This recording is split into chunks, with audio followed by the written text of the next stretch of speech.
A mad scientist invents a way to copy a killer's mind into someone else's body, and the only way for that killer to walk free is to murder 11 more people just like him. So when a burnt-out office lady takes her prescription one ordinary afternoon, she has no idea she just swallowed a monster. But that's nothing compared to the girl this story really revolves around, because the killer hiding in her head is someone she thought she'd lost forever.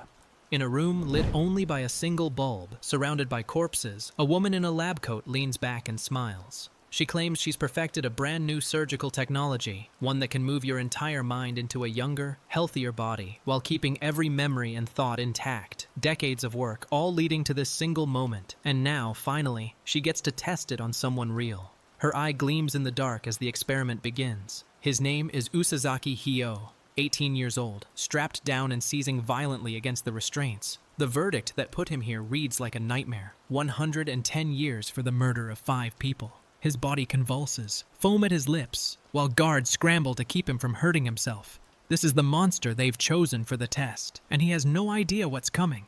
The guards drag his thrashing body toward the experimental zone, barking orders at the terrified new recruit trailing behind them.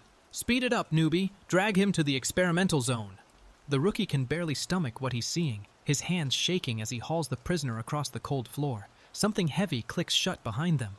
Whatever happens past that door, there's no walking it back. One by one, the faces of the other inmates light up in the dark, grinning, weeping, twitching, every one of them wearing the same hollow stare. The rookie's voice cracks as the horror sinks in. Are these really all prisoners serving 100 years each? There are so many of them, far too many. Each face is a lifetime of violence packed into a single cell block, and every single mouth is hanging open, waiting. A blonde inmate licks blood from another prisoner's wound, laughing like it's the funniest thing in the world. "Delicious!" he howls, eyes rolling back in ecstasy, asking his brother if he can have just a little more. His so-called brother stares back with pure murder in his eyes, promising to kill him. These are the people about to be set loose into the world, and the experiment is only just beginning. The scientist's voice echoes through the entire block as every inmate's mouth gapes open in unison. She thanks them all, with chilling sincerity, for taking part in what she calls the mental transfer experiment. Striding through the cells in her lab coat, she addresses them like a teacher greeting students. "We will begin soon," she promises. And somewhere far away, the consequences are about to land on someone who has no idea any of this exists. That same day, in Anaki City, Japan, the world looks completely ordinary. Sunlight spills over rooftops, traffic hums, and life goes on like nothing is wrong. Inside a quiet mental hospital called Rebataria, patients wait in silence on hard benches. No alarms, no screaming, just the soft tick of a normal afternoon. But the line between that lab and this waiting room is thinner than anyone could guess. Slumped on one of those benches sits an overly exhausted office lady, drool at the corner of her mouth, completely drained. Her name is Hibari Mika, and she looks like the very picture of someone who's been running on empty for far too long. Her blazer hangs loose, her eyes barely open, her whole body screaming for rest she never gets. She's here because something has been quietly breaking her down, and she's about to become far more than just a tired worker.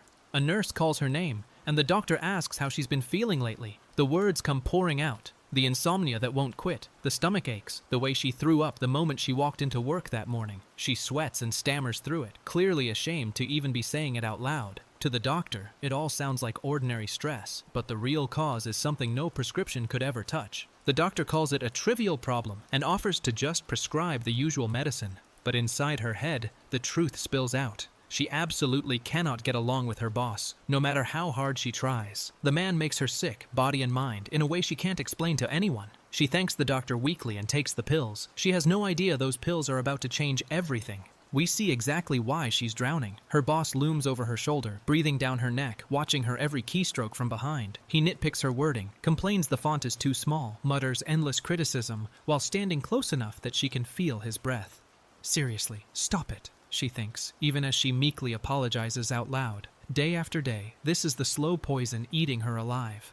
Then something snaps. Her head won't stop pounding, sweat pours down her face, and a terror she can't name floods through her. Should she call an ambulance? Is this a mental breakdown or something worse? She thinks of her work friends, of the big project she can't abandon, of what she'd even tell her mom and dad. The medicine she just took is doing something it was never supposed to do. Suddenly there's a stranger in her own home, laughing, and she doesn't know who.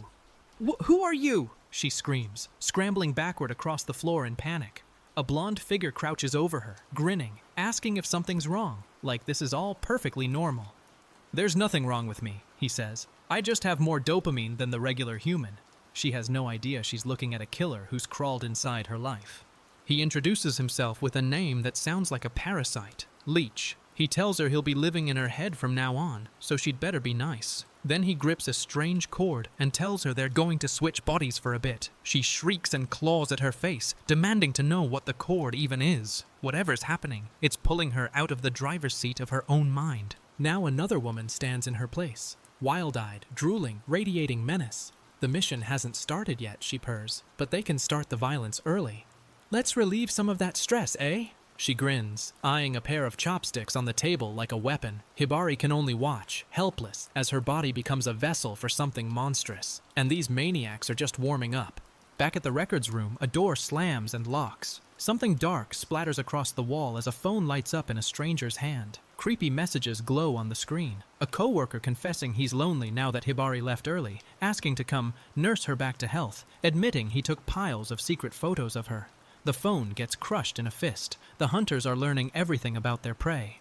He declares this body his precious host, vowing to take good care of it both physically and mentally. After all, he sneers, his host wants this more than anything. Blood drips, bones crack, and bodies hit the floor as the violence erupts in full.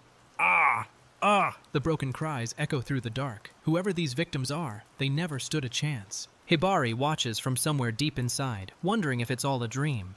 There's her boss. The man who made her miserable, being beaten with a strength she never knew she had. A man named Leech took over my body, she realizes in horror. This is wrong, every part of her screams. No human being should ever do this. Please stop, she begs into the void. Then Leech turns the knife on her conscience. You don't have to pretend to be a good person, he whispers. I share your brain.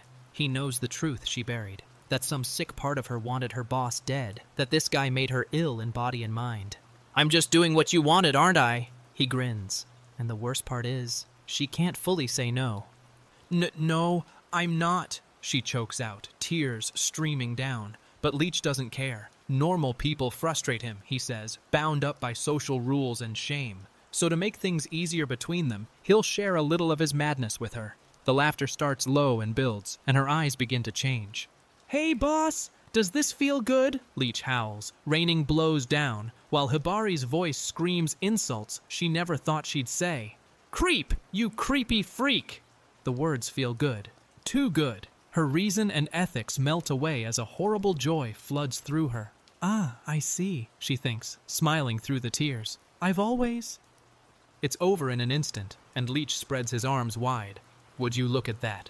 All that stress gone. Hibari, bruised and beaten and beaming, agrees that yes, she had so much fun. The two of them stand there grinning like old friends after a thrill ride.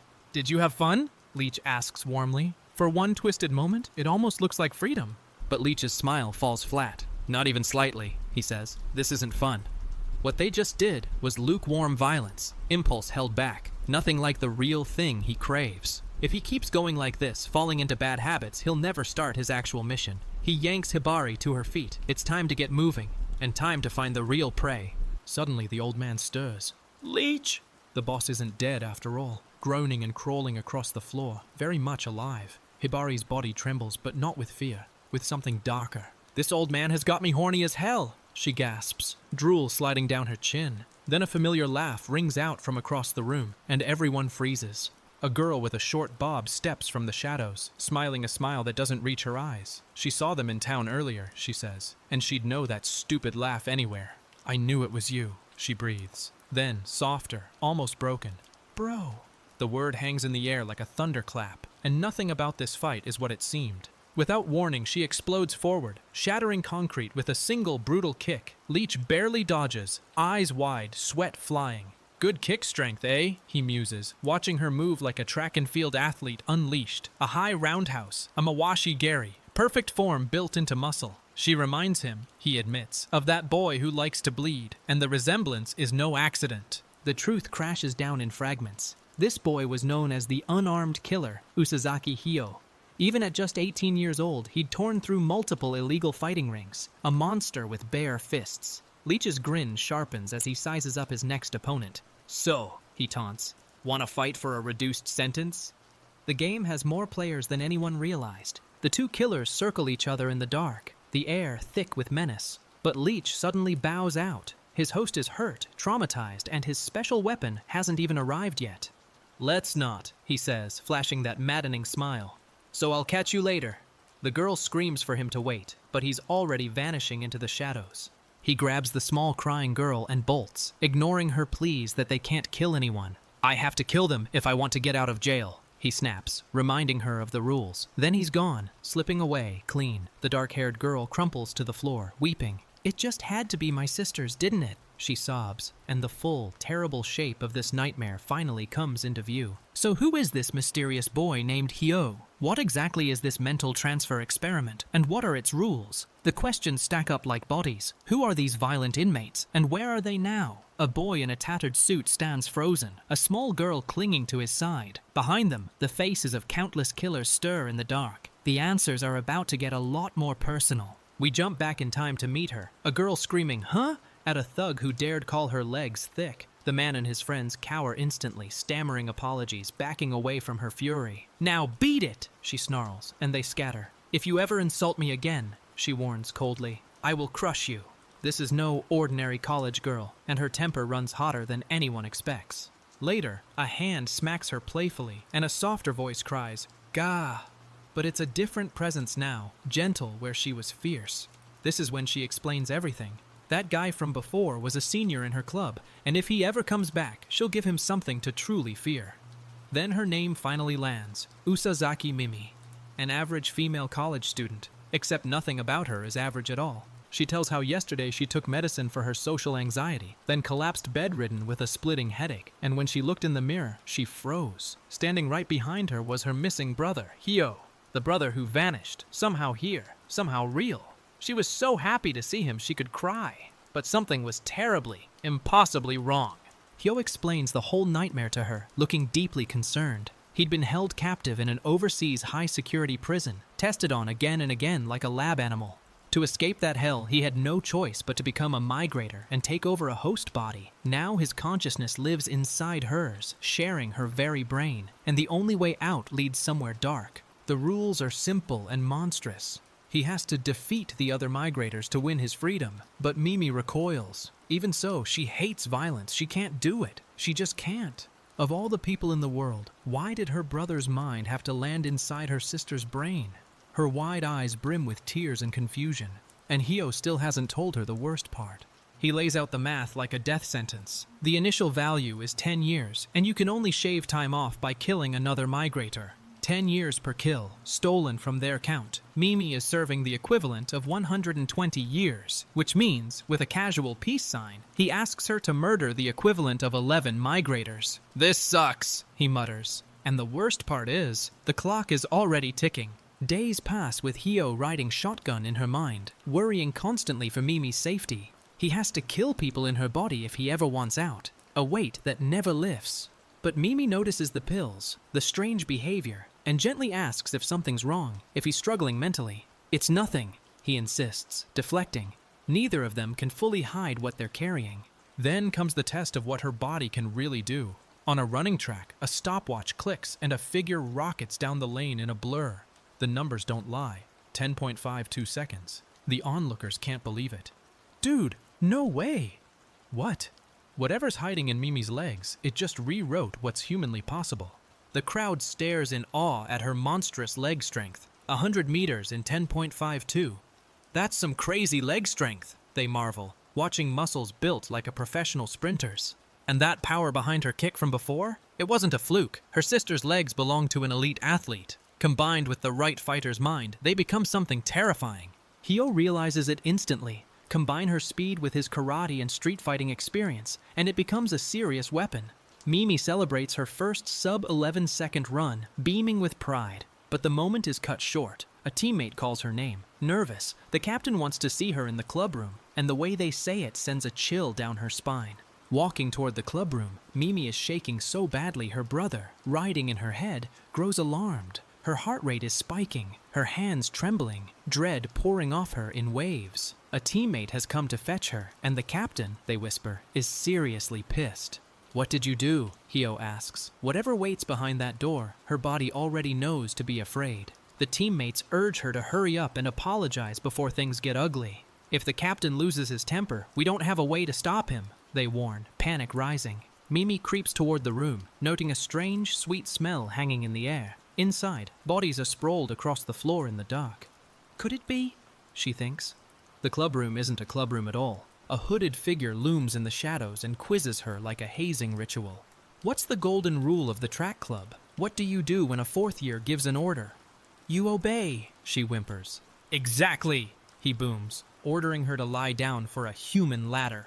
Spiked track shoes glint menacingly above her. This is no club. It's a torture pit. Mimi starts hyperventilating, gasping that she can't breathe, and inside her head, Hayo feels it too. Their brains are connected.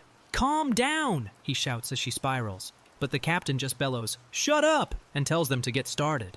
She collapses, choking on air as the others nervously point out she's panicking. The monster running this room doesn't care one bit. The captain raises a spiked shoe to stomp her, snarling that a first year isn't allowed to outshine her seniors. It's common sense, he sneers, calling her a moron. The shoe comes down in a brutal blur. Hio, trapped inside, can only watch through her terror. This guy, he realizes, he's mental.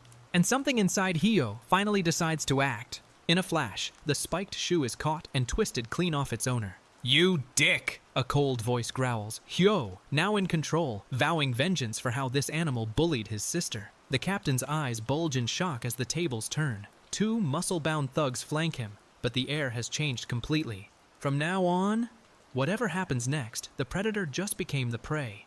Hio wipes the floor with the captain's lackeys, taunting them to come at him. Come on, you slow-ass captain, he jeers, dodging wild swings with ease. The captain screams threats, calling Mimi's body a bitch, vowing to kill. But Hio plants his feet, channeling every ounce of his sister's monstrous strength. I'll kill you, the captain roars back. And the answer comes in the form of a single devastating strike. With his Goju Ryu karate and Mimi's raw power, Hio sends a shot put flying like a soccer ball. The trash of an athlete never sees it coming. And my sister's strength, he says, grinning through her face. We will not lose. The captain crumples, broken and defeated on the ground. Bodies lie scattered around the ruined room. The unarmed killer just proved his title in someone else's body. Standing over the wreckage, Hio notices something. A sweet smell he recognizes. He knew he smelled weed.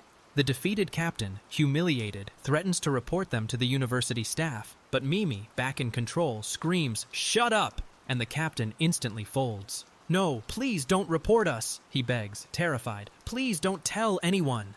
In a single afternoon, the bully became the one pleading for mercy. Mimi walks away, still trembling, as the broken figures cower behind her. Her teammates can only stare, whispering that she's completely changed. She has to be one of them now.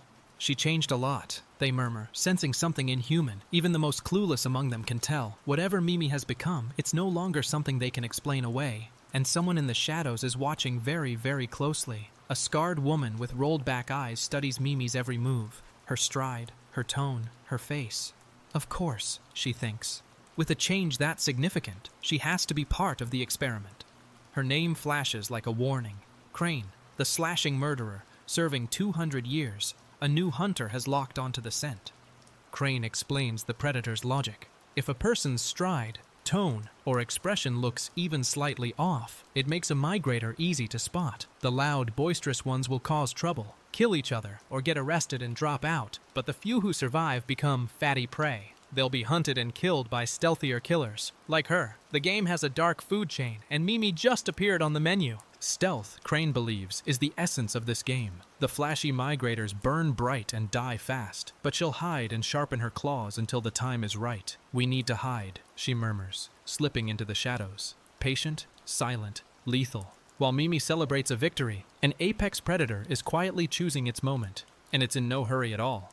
Later, under a clouded moon, Mimi sprints home at impossible speed and stops cold. Someone's watching. I'm running home, she says, her tone suddenly off, sharper. Then it shifts back. Oh, Hio, "You're up?" She blinks, confused, asking if she fell asleep and missed the club meet. The line between Mimi and her brother is blurring, and even she can't always tell which one she is. Hyo gently reassures her. From now on, she won't have to worry about those college scumbags bullying her, or seeing a psychiatrist, or fearing her seniors. He's protected her, in his own brutal way. "But you've grown such a strong back," he says softly, walking ahead. "Hyo, I haven't seen you in so long." Her eyes well up. "Thank you." For a moment, two lost siblings simply hold on to each other. But the calm doesn't last. Mimi suddenly cries out, "Hey sis!" Except it's not quite Mimi, and Hyo's blood runs cold. The presence has shifted again, eager, dragging him toward a dark alley. "Wait a sec, let's not go down here," he warns. But she insists she knows a great shortcut, beaming. Something is very wrong, and Hyo can feel it in his bones. Then the screaming starts. "It hurts, it hurts, it hurts," over and over, a voice drowning in pain. A rope tightens, a fist clenches, eyes glaze over. But this pain feels so good. The shortcut was a trap, and the thing controlling Mimi's body now isn't Mimi at all. Another migrator has surfaced, and this one is sick in a way that's hard to look at. The new presence writhes in ecstasy, choking herself with rope, eyes rolling back. "An, the pain feels so good," she moans, lost in it completely. Mimi's voice flickers underneath in confused horror. Then a sharp "Oi!" cuts through the dark. Someone is approaching the alley, and whoever it is, they're about to meet a maniac mid-fix. The hunter explains her victory with a smile. First, she beat up some shitty college student, and now she's run straight into a pervy migrator. What luck. The body twists into a fighting crouch, eyes wild with anticipation. "Shall we let the migrator hunting begin?" she purrs. Battle, she believes, is the ultimate way to solve any problem, and the next fight to the death is about to ignite. The duel opens with pure menace. "Come on, it's time for our fight to the death!" the maniac howls, dragging a bound, strangled figure behind her. The battle begins against a strangulation fetishist, a migrator obsessed with choking. Mimi's body squares up against this twisted opponent. So, the enemy breathes through her gag. The strangest, most disturbing showdown yet is finally underway. The choking migrator weeps and begs for help. "He is forcing her to hurt people," she sobs, pleading with Mimi to save her. But Mimi sees through it instantly. There's a migrator inside this woman, just like in her. The enemy's hands fly to her own throat, choking, gasping, "He's insane!" before cutting off. The mind-controlled puppet is dangerous precisely because she's also a victim, and Mimi has to fight her anyway. Mimi recognizes the signs at once. The changed tone, the rolled-up eyes, the wobbly stance, the strangulation. The person inside this woman is a migrator, no question. "I know, I see it," she thinks coldly. The enemy was a different person for just a second, and that flicker gave her away. Reading opponents is becoming second nature, but knowing your enemy and surviving them are two different things. "Why won't you leave me alone?" the enemy screams, swinging wildly. "Come on, let's do this!" Mimi fires back, grabbing hold. But suddenly the choking migrator's eyes roll back and she starts gagging uncontrollably, foaming, drooling. "You?" Mimi mutters, baffled, as the woman seems to short-circuit mid-fight. Her opponent's sickness makes her wildly unpredictable, and that unpredictability is about to bite. The enemy collapses, apparently passed out, and Mimi swings, only to whiff completely. "What? I missed him," she realizes, stunned. Then everything goes wrong. The fainting was a trap. Wires whip through the air with a sharp schwip, and Mimi is suddenly tangled. "He passed out?" she gasps. The strangulation freak had a hidden weapon all along. Ropes coil around Mimi's whole body, binding her tight. "Ah," she breathes, helpless, as the wires cinch down. The enemy looms with a sinister smile. "Shit," Mimi curses, realizing she's caught. This migrator doesn't just choke himself. He ensnares his prey, and now Mimi is the one wrapped up and at his mercy. He warns her not to move, boasting that he has a knack for bindings. With a click, another wire snaps into place. Then he makes his case, pleading and desperate. He cannot live without strangulation. He has a sickness. He knows she wants to help the woman whose body he's stolen, and he thinks that's noble. But, he says, and the word turns cold. His confession is about to take a far darker turn. He begs her to listen, his story spilling out in anguish. He was sexually abused by his mother as a child, and the trauma imprinted itself on him forever. Sex and strangulation became one and the same, synonymous, inseparable, burned into his mind. They were imprinted on me, he screams through tears. It's a horror that twisted him into what he is, and he wants Mimi to understand why he can't stop. The sickness, he insists, never let go. Even now, as an adult, whenever he sees a beautiful woman, he can't help but strangle her. It's a disease! I can't stop myself, he wails, begging forgiveness. Please forgive me, please! His whole existence is a compulsion he never chose, and he's pouring it all out to the one person who has every reason to end him. Dangling from his wires, he demands to know if she understands the rules, since she's clearly a migrator too. So why doesn't she just kill him? Mimi fires back the cold truth. Killing a citizen won't lower your sentence, so the only ones worth killing are fellow migrators. So you're also a migrator? He gasps. Then you understand my illness already. The trap is closing, and the conversation is a stall. But Mimi shuts him down hard. There is absolutely no way that I would understand your illness, she says flatly. He may be sick, and he may even know it, but that changes nothing. If you're aware that you're sick, she begins, the wires straining around her. Then suddenly the ceiling buckles and crashes down. A trap inside a trap is springing, and Mimi is right beneath it. Mimi pieces it together too late. This migrator uses two different wires, one loud and fluorescent as a decoy, and one ultra-thin and invisible. He must have rigged the whole thing when he faked fainting earlier, just in case. For a guy so sick in the head, he's pretty crafty, she admits. The bright wire was bait. The real threat was the one she couldn't see, and he just sprung it perfectly. The hidden wire catches her right in the gut. "Gah!" she cries, doubling over as the enemy presses his attack. But Mimi's body knows what to do. She fires off a straight kick. The hard, sharp edge of the foot driven into the liver, a strike from karate and Muay Thai built to make any opponent writhe. The pain is instant and total. Her sister's legs just turned the fight around again. She faints easily, Hyo notes from inside, but her body is better suited to fighting than mine ever was. Mimi crouches into a perfect guard, fists up, eyes hard. As to be expected of Mimi's legs, he thinks with grim pride. The sickly migrator staggers from the liver shot. For all his clever traps, he's outmatched by raw athletic power, and Mimi is finally gaining the upper hand.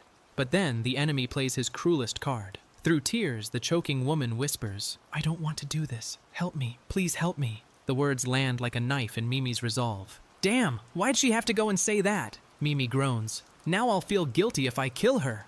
The victim's plea has frozen Mimi's hand at the worst possible moment. Then headlights sweep across the alley, and Mimi panics. Did he call the cops? The migrator suddenly bolts, leaving her tangled and exposed. "Fucker!" she curses, spotting what might be a police car. "Shit!" Her enemy fled and set her up to take the fall. She decides to sneak away quietly, but a sharp "Oi!" stops her cold. Someone is already standing in the alley, watching her. Two figures block her path, and one of them holds up a badge. "We're the police," the woman says. Detective Shiba of the Anaki police, flanked by her partner, Detective Keiji, tall and grim. "Don't move," Shiba warns, her eyes sharp as blades. Mimi is bound, bruised, standing over an unconscious body, and to the law, this looks very, very bad. Mimi's mind races for a cover story as the detectives close in. Keiji nods toward the passed-out strangulation fetishist nearby. "That choking fetishist is passed out over there." Shiba studies the scene coldly. "Shit, I've got to cover this up somehow," Mimi thinks, sweating. Then she blurts it out. She's a victim too. The other woman just started choking her with a rope. The detectives don't look convinced for a second. "Who are you?" they ask. Mimi stammers through her story. She did it in self-defense. She started resisting, and then she kicked the woman in the gut. Shiba's flat reply cuts deep. "So that's what you call self-defense?" Mimi freezes. Yeah? She manages weakly. Whatever this is, the detectives aren't buying the innocent act. Then comes the gut punch. If Mimi gets violent, Shiba warns, she'll be charged with obstruction. Gah! Mimi chokes, cornered with no way out. "Do you mind following me to the police car?" Shiba asks, already dragging her along. "What? What for?" Mimi cries, hauled backward toward the waiting vehicle as the other woman strolls off. A migrator slipped away, a victim's plea broke her nerve, and now the law has her in its grip, and there's nowhere left to run.